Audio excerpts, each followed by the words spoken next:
A mysterious scientist known only as Control intercepts a coded transmission. After decoding it, he discovers a message from someone who claims to understand his secret transfiguration project. They believe this project is the only way to stop a looming catastrophe, and they have a plan to make it real. Dr. Michael Swafford, an astrophysicist, appeared on a talk show to promote his book, In the End, There Was Light. It's a gamma ray burst, or a GRB. Where do they come from? When a high-mass star collapses, gravity crushes its core into a black hole. So a majority of that energy is blasted back out into the universe. We are essentially staring down the barrel of a gun.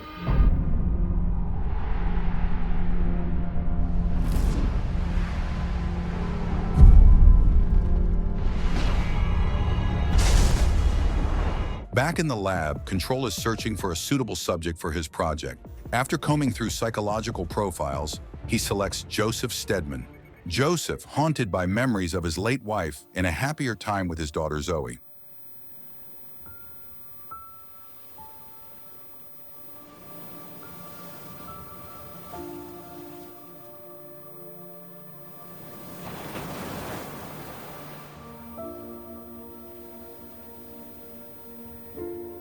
I've been thinking of a couple of names.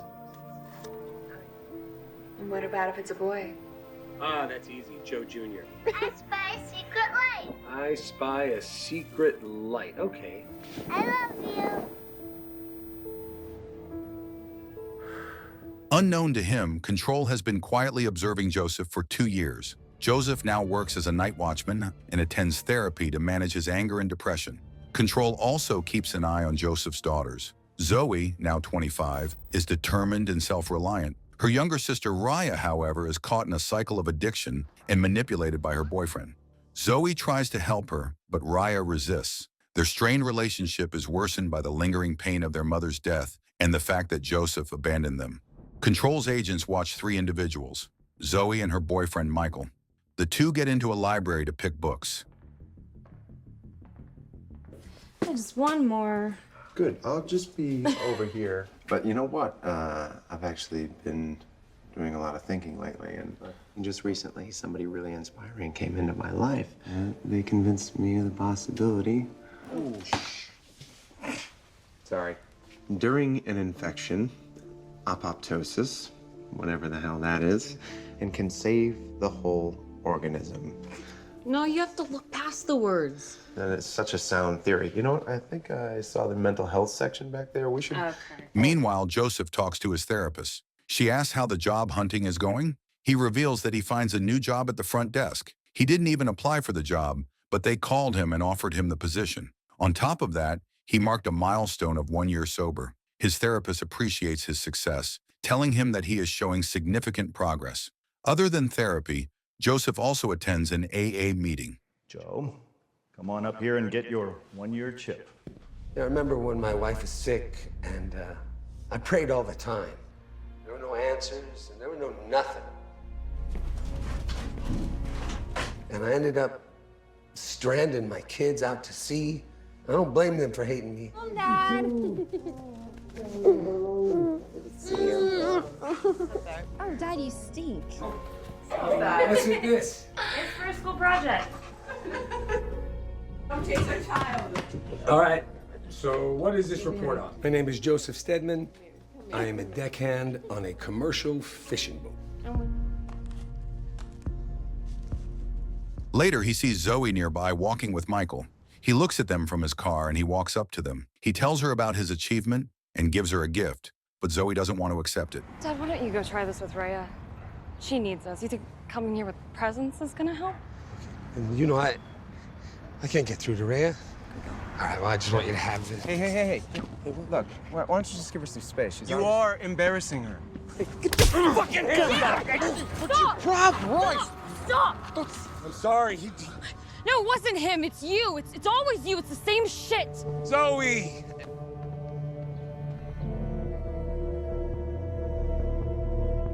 Later, Zoe tries calling Raya as part of their usual Sunday check-in, but gets no reply. Concerned, she grows anxious because she thinks that her sister started using again. Michael tries to comfort her, but she questions why he's still around after what just happened. He reassures her, expressing love, and a commitment to stay by her side. Meanwhile, Joseph also attempts to reach Raya but has no luck.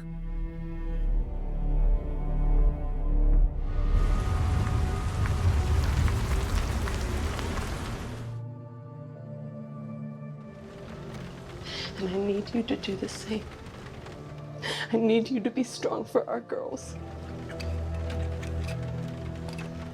What Joseph doesn't realize is that someone has been hiding in his car. They knock him out and implant a device into his eyes. Later, he's awakened by a jarring sound. A voice, Control, reminds him of the night he prayed for answers after his wife died, but received none. I did not know what to do. I did not know what to do. We're transmitting a data burst through a device we placed on your optic nerve. Why did you give up so easily? No! You're not fixing anything. Broken family, smashed down by your unstable hands.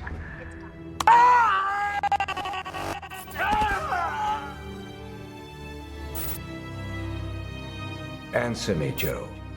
Do you believe in me? Yes!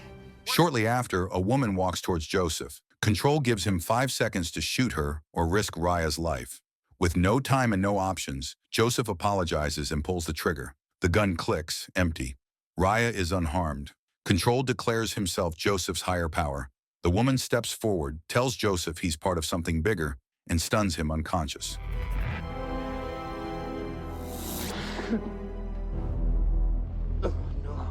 If you contact the authorities in any way again, we will kill them. Yes, I understand. Good.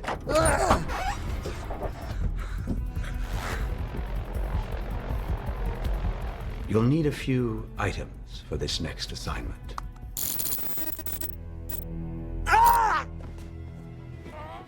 Drive.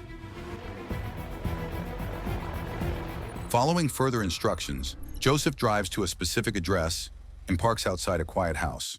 Control directs him to open the bag and take out a tablet. On the screen appears the face of Charles Margaret, president of Redlock, the same company where Joseph works. Control instructs him to wear a mask and attach a small black device to the home's security panel.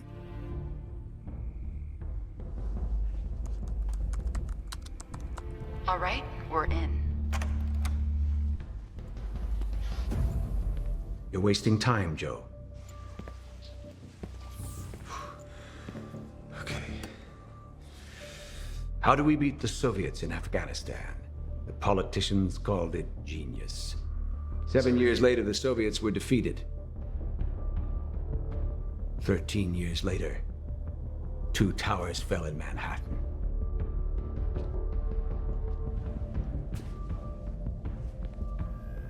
Look in the bag. You're gonna put that gun to his head.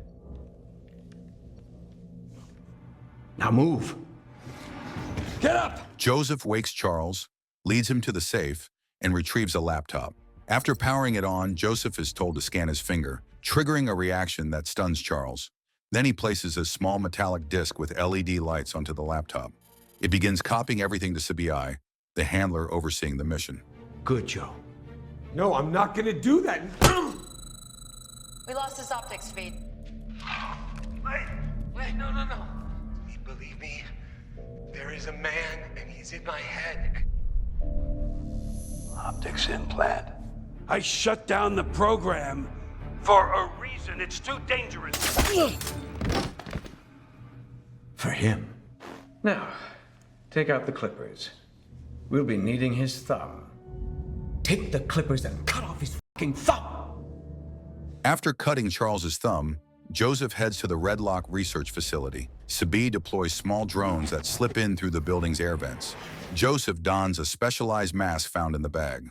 Soon, the drones release a chemical called B-19, an advanced invisible gas designed to bond at the subatomic level with the air itself.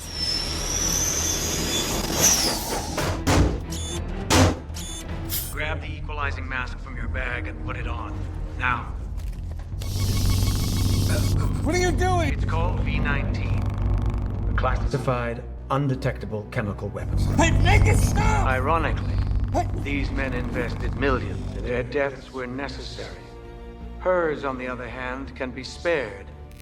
You have 4 minutes. That's not enough time! No. What did you do? Their lives mean nothing in comparison to the bigger picture, Joe. Then grab one of their key cards. We lost audio. Hurry, Joe. 153 seconds.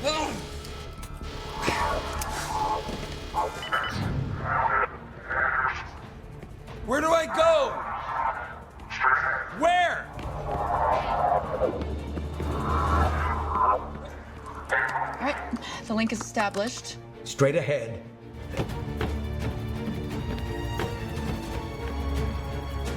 Control instructs him to activate a large, complex machine. Joseph rushes to activate it as the time keeps going. Control tells him that this is where he needs the thumb, because the machine can only be activated by that. Doctor, we have access to the core. She safe? Switch it on, and she lives. My work deserves to be completed, Joe.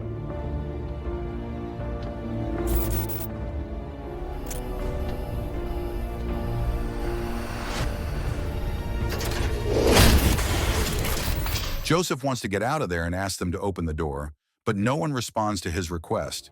As it powers up, it emits intense electromagnetic waves that begin affecting Joseph directly. Control explains that Joseph's DNA is unlike anyone else's. His body is absorbing the waves rather than being destroyed by them. The machine triggers a transformation at the molecular level, rewriting his DNA. The energy buildup reaches a critical point. It's pointless to resist. 4, 3, 2, 1.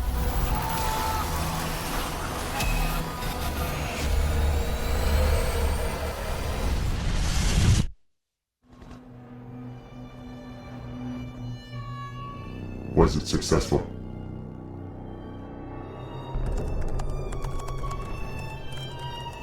The blast draws the attention of emergency services and media outlets. News of the explosion spreads quickly. A massive explosion had destroyed a government lab. The cause of the explosion remains unknown. Joseph, meanwhile, regains consciousness at home, disoriented and trapped inside a heavy-duty bag. After a struggle, he frees himself and starts yelling at Control. As Joseph becomes more agitated, something extraordinary happens. His anger releases energy that cracks a hole in the wall. Now I need you to use that power, Joe, to do what you've always wanted. You were always meant for more, Joseph Steedman.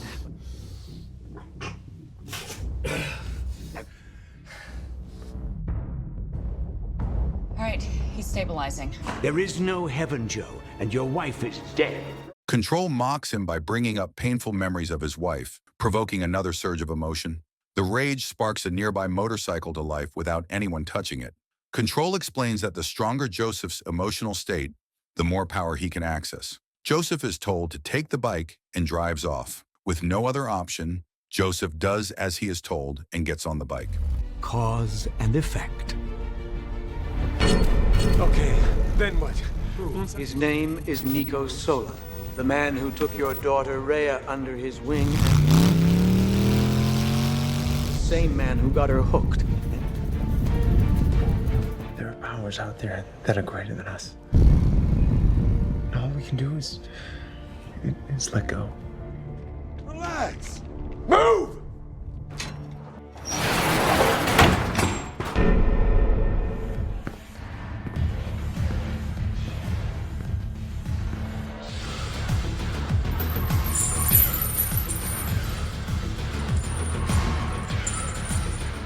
Are you Nico?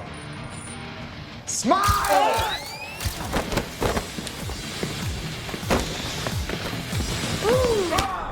Joseph wakes up tied to a chair. Nico, now recognizing him as Raya's father, shows him a video involving his daughter, something degrading and traumatic. The sight fills Joseph with unbearable rage, triggering an involuntary surge of energy that blasts through the room. His body briefly glows from within, becoming visible through the walls, before settling back into its usual state. But despite the outburst, Control notes that Joseph hasn't reached his full strength yet. To do that, he'll need to endure even greater emotional pressure. Nico stabs Joseph, but the blade heats up instantly, forcing him to drop it. In panic, Nico fires several rounds, but the bullets pass through Joseph's body, creating only exit holes in the surroundings.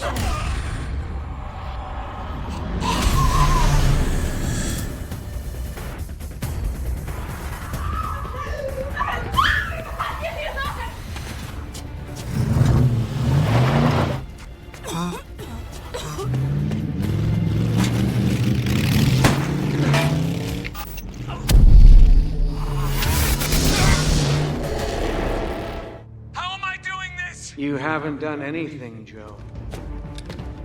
Drop your weapon! Okay. Go on the ground! In the interrogation room, they accuse him of being behind the destruction of Redlock and the recent explosion. Following Control's instructions, Joseph calmly states that he works for a higher power and warns them of a bomb planted at the shipyard. This only escalates things further. They ask if he is a terrorist. They keep pressing Joseph for anything they could find. Finally, Joseph tells them about a bomb and reveals the location. The bomb is in the shipyard. Control promises that if Joseph locates the bomb, lives can still be saved. But if the police find it before him, there will be lots of destruction. Hearing about the existence of a bomb, the cops rush out to find it. One of them stayed behind with Joseph to continue the conversation. As he's talking to him aggressively, Joseph forces another energy surge, even though it was not intentional. He keeps instinctively lashing out with raw energy, sending the man flying. 771 to get... No! If you don't get there in time, a lot more people are going to be dead. The bomb is in a shipping crate. The man's name is Joseph Steedman.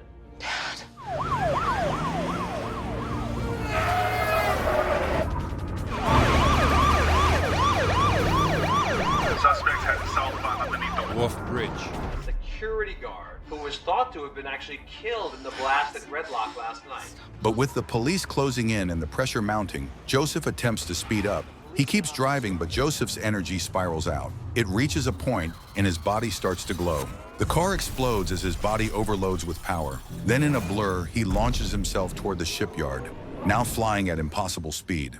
The news reporters don't even know how to report this incident, as it is something that they have never seen before. They report it as a strange phenomenon, a beam of energy carving a path through towns. At the same time, from the control room, control orders for the final phase to start. Meanwhile, as Zoe and Michael are watching the news, stunned, the power suddenly shuts off. They get startled, but before they could do anything, two men barge into their house. Confused, Zoe asks what they want, but there is no response. They get captured. I want these streets closed down now!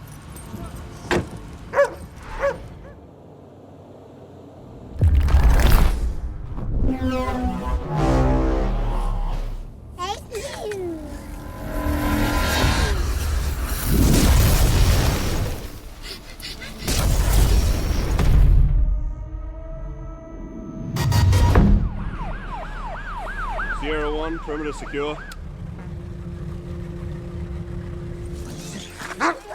Where's the boom? Sierra. Delta 785, do you copy? Joseph keeps going, flying over People Town as people look at him in awe. After a while, he finally arrives at the shipyard, tears through the containers, and lifts both the bomb and himself into the sky. His entire form shifts. He becomes pure electromagnetic force. When the bomb detonates midair, fragments scatter. One piece heads straight for a passenger plane. In seconds, Joseph races ahead and stabilizes the aircraft. He holds it in the air as he finds a place for it. At that exact moment, a train moves towards a broken bridge that was damaged by the explosion. Noticing this, Joseph releases a surge of energy to safely move the train over the broken bridge. After this, he redirects it safely onto a nearby building. After the chaos, he returns to Zoe's house, but it's empty. Control's voice returns, revealing that Zoe has been taken. Baby, Zoe, you here? Let's see if God can save your daughter.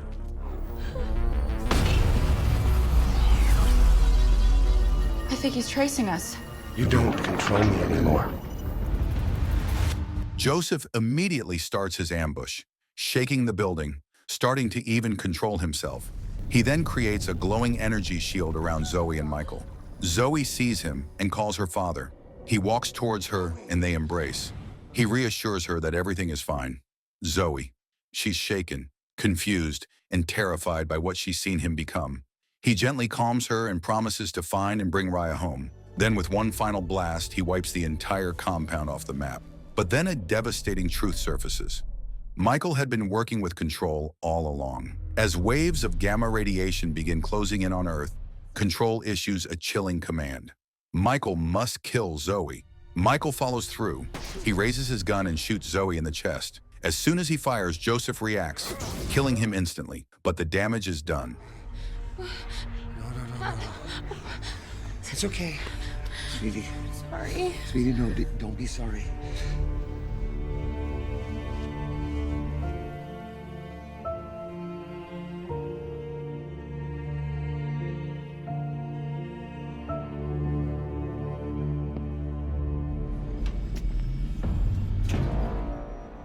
Control, pushing him further, shows him footage of Raya being gunned down. The heartbreak and fury it causes unlock the last layer of Joseph's power. His body erupts in radiant energy that envelops the planet.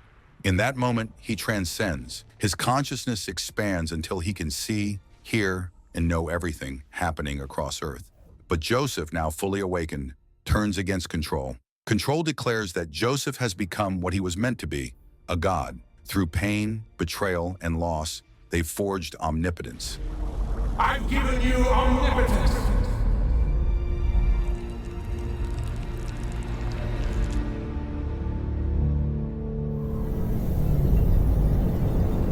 As the gamma rays descend, Joseph absorbs them entirely, shielding Earth from annihilation. Shortly after, Zoe wakes up gasping. She is disoriented and doesn't really know where she is.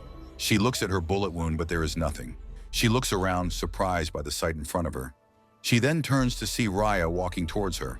The two sisters embrace. Joseph, using his limitless power, had brought both Raya and Zoe back to life. And though Joseph no longer walks among them as a man, he is there, in every corner of the world, watching over them.